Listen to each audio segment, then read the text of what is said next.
नमस्कार। मैं डॉक्टर संतोष अग्रवाल हूँ। मैं एक किडनी ट्रांसप्लांट सर्जन और यूरोलॉजिस्ट हूँ। इस हफ्ते हमने अपने डिपार्टमेंट का तीसरा स्वैब किडनी ट्रांसप्लांट किया। तो मैंने सोचा क्यों ना स्वैब किडनी ट्रांसप्लांट के बारे में लोगों को बताया जाए, क्योंकि बहुत सारे किडनी के मरीज़ हैं या किडनी फेलियर के मरीज़ हैं। स्वैब किडनी ट्रांसप्लांट का ऑप्शन या तो पता नहीं होता या तो उनको दिया नहीं जाता है। और जब भी किडनी फेलियर के मरीज हमारे फैमिली में होते हैं तो किडनी डोनर की खोज चालू हो जाती है। और इसमें सबसे इम्पॉर्टेंट होता है कि ब्लड ग्रुप का मैच होना। अगर ब्लड ग्रुप मैच होता है तो किडनी ट्रांसप्लांट का सक्सेस रेट बहुत अच्छा होता है। हालांकि आजकल एबीओ इनकॉम्पेटिबल ट्रांसप्लांट भी होने लग गए हैं, जिसमें अगर आपका ब्लड ग्रुप मैच नहीं भी होता तब भी आप ऐसे व्यक्ति को डोनेट कर सकते हो जिसका ब्लड ग्रुप डिफरेंट है। जैसे सपोज अगर इसी किसी व्यक्ति का ब्लड ग्रुप ए है तो वह बी ब्लड ग्रुप वाले व्यक्ति को किडनी डोनेट कर सकता है। ऐसे ट्रांसप्लांट को हम एबीओ इनकॉम्पेटिबल ट्रांसप्लांट कहते हैं। बट यह ट्रांसप्लांट ज़्यादा महंगा भी होता है और इस कॉम्प्लिकेशंस के चांसेस भी ज़्यादा होते हैं। ऐसे व्यक्तियों के लिए एक दूसरा विकल्प होता है स्वैब ट्रांसप्लांट, या इसको इंग्लिश में एक दूसरा नाम है पेयर्ड एक्सचेंज ट्रांसप्लांट, या हिंदी में मैं अगर बोलूँ तो अदला बदली। आप डोनर की अदला बदली कर सकते हो। अब ये जानते हैं कि स्वैब ट्रांसप्लांट कब ज़रूरी हो जाता है। तो बेसिकली मैं आपको सिर्फ दो कंडीशंस बताऊंगा जिसमें स्वैब ट्रांसप्लांट के ऑप्शंस हैं। पहला तो जैसे मैंने बताया कि अगर डोनर और रेसिपिएंट दोनों का ब्लड ग्रुप बिल्कुल अलग अलग है, तो ए और बी ग्रुप हो जैसे, या बी और ए ग्रुप का पेयर हो, तो इसमें आप एक दूसरे को डोनेट नहीं कर सकते। ऐसी स्थिति में आप ऐसे पेयर से कांटेक्ट कर सकते हो जिसमें दूसरे पेयर में ऑलमोस्ट अपोजिट ब्लड ग्रुप हो। दूसरा सिचुएशन होता है स्वैब ट्रांसप्लांट में, जब आपका ब्लड ग्रुप तो मैच कर रहा है लेकिन जब आप क्रॉस मैच टेस्ट कराते हो तब आपको क्रॉस रिएक्शन आ जाता है या पॉजिटिव आ जाता है। ऐसी स्थिति में सेम ब्लड ग्रुप होने पे भी आप डोनेट नहीं कर सकते हो। लेकिन अगर क्रॉस मैच दूसरे रेसिपिएंट या दूसरे डोनर से किया जाए तो हो सकता है नेगेटिव हो। तो ऐसे पेशेंट जिनका क्रॉस मैच पॉजिटिव आ रहा है वो भी स्वैब ट्रांसप्लांट प्रोग्राम में जा सकते हैं। आइए अब समझते हैं कि स्वैब ट्रांसप्लांट होता क्या है। जैसे हम मानते हैं कि दो फैमिली है, एक अग्रवाल फैमिली है और एक सिंह फैमिली है। ठीक, इसमें एक पेशेंट है जिसका किडनी ट्रांसप्लांट होना है, उसका ब्लड ग्रुप ए है। ठीक है, ये पेशेंट हो गया। और इसी में एक मात्र डोनर है फैमिली में जिसका ब्लड ग्रुप बी है। तो जाहिर है बी वाला ए को किडनी नहीं दे सकता। अगर देना होगा तो फिर एबीओ इनकॉम्पेटिबल ट्रांसप्लांट कराना होगा, जिसका खर्चा भी ज़्यादा होता है और कॉम्प्लिकेशंस भी ज़्यादा होती है। सिमिलरली एक दूसरी फैमिली है जिसमें जो किडनी ट्रांसप्लांट पेशेंट है जिनको किडनी लगनी है उसका ब्लड ग्रुप बी है और डोनर उसके पास है ए। तो ये ए वाला भी बी को नहीं दे सकता। तो ऐसी स्थिति में इसके पास भी एबीओ इनकॉम्पेटिबल ट्रांसप्लांट का ऑप्शन है। बट इसमें बहुत अच्छा ऑप्शन है जो हमें कानूनी रूप से हमें हमारा लॉ परमिशन भी देता है। उसमें हम एक्सचेंज कर सकते हैं डोनर को।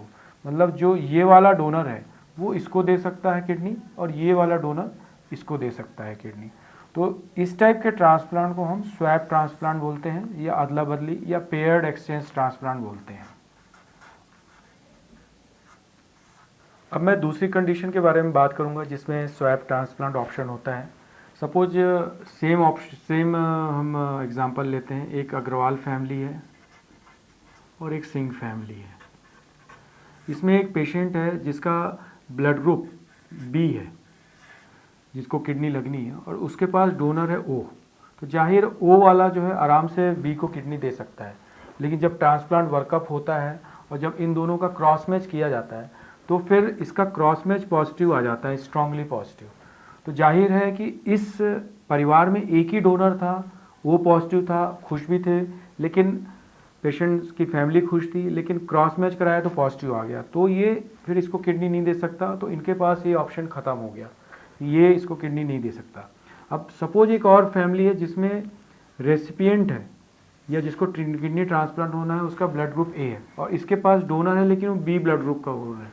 अब ये इसको नहीं दे सकता, लेकिन अब इसको ओ पॉजिटिव ब्लड ग्रुप होने के बावजूद भी ये इसको डोनेट नहीं कर सकता। लेकिन अगर इसका और इसका क्रॉस मैच किया जाता है तो ये निगेटिव आ जाता है। तो अगर ये निगेटिव आ जाता है तो ओ वाला ए को दे सकता है और ये वाला पेयर इसको दे सकता है।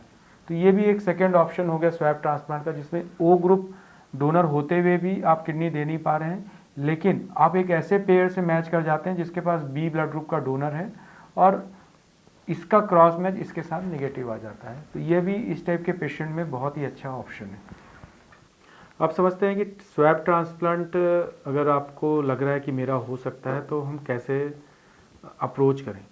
तो स्वैप ट्रांसप्लांट जब भी आप नेफ्रोलॉजिस्ट को दिखा रहे होते हैं तो उनके पास अगर रनिंग ट्रांसप्लांट प्रोग्राम है, काफ़ी ज़्यादा नंबर में ट्रांसप्लांट हो रहे हैं, तो उनके पास कई बार ऐसे डोनर्स की लिस्ट बना के रखते हैं जिसको हम स्वैप रजिस्ट्री कहते हैं। जैसे हमारे हॉस्पिटल में, बसल हॉस्पिटल में हमने स्वैप रजिस्ट्री चालू की है, काफ़ी 1-1.5 साल हो गया और हमारा तीसरा स्वैप ट्रांसप्लांट भी अभी फ़िलहाल सक्सेसफुल अभी हुआ है।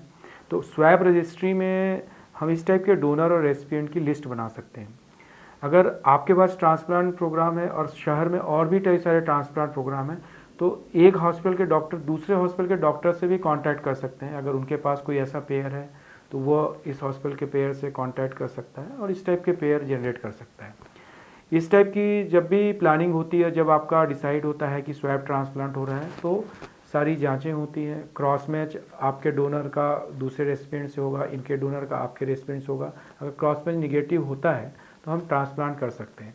और बाकी ट्रांसप्लांट की तरह बाकी सारी जांचें भी होती हैं, जैसे कि सीटी एंजियोग्राफी, डीटीपी स्कैन, जो रेगुलर जांचें होती हैं वो सारी होती हैं। स्वैप ट्रांसप्लांट के एक अनरिलेटेड ट्रांसप्लांट है, क्योंकि जो डोनर है आपसे रिलेटेड नहीं है, तो एक कानूनी प्रक्रिया होती है, उसमें फॉर्म भरने होते हैं और आपको एक गवर्नमेंट अथराइज कमेटी के पास वो फॉर्म जाता है। गवर्नमेंट कमेटी अथराइज करती है। जब गवर्नमेंट कमेटी अथराइज कर देती है और आपके डॉक्टर्स बोल देते हैं कि आप ट्रांसप्लांट करवा सकते हो, तो फिर ट्रांसप्लांट की डेट दी जाती है। स्वैप ट्रांसप्लांट में दोनों ट्रांसप्लांट एक ही दिन में करना होता है, क्योंकि इसमें यह डर होता है क्योंकि आप अगर अलग अलग दिन करते हैं तो डोनर कई बार मुकर सकते हैं। इसलिए जब भी हम स्वैप ट्रांसप्लांट करते हैं यूजुअली एक ही दिन में, और कोशिश होती है कि एक ही समय में करें। यह जरूरी नहीं है कि स्वैप ट्रांसप्लांट दोनों ट्रांसप्लांट एक ही हॉस्पिटल में हो। एक ट्रांसप्लांट एक हॉस्पिटल में भी हो सकता है, दूसरा ट्रांसप्लांट दूसरे ट्रांसप्लांट सेंटर में भी हो सकता है।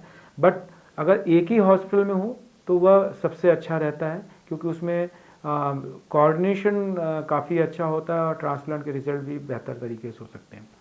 तो मैं समझता हूँ कि स्वैप ट्रांसप्लांट के बारे में मैंने आपको बेसिक जानकारी दी है। अगर आपके घर में इस टाइप का कोई मरीज है जिसमें मैच नहीं हो रहा है, तो आप अपने नेफ्रोलॉजिस्ट से बात कर सकते हैं या दूसरे ट्रांसप्लांट सेंटर में दूसरे से नेफ्रोलॉजिस्ट से भी बात कर सकते हैं कि उनके पास कोई अपोजिट पेयर हो, तो वो आपके नेफ्रोलॉजिस्ट से बात करके आपका पेयर बना सकता है। इससे ट्रांसप्लांट के नंबर्स भी बढ़ेंगे और किडनी की ज़रूरत भी जितनी हो रही है उसको कम किया जा सकेगा। धन्यवाद।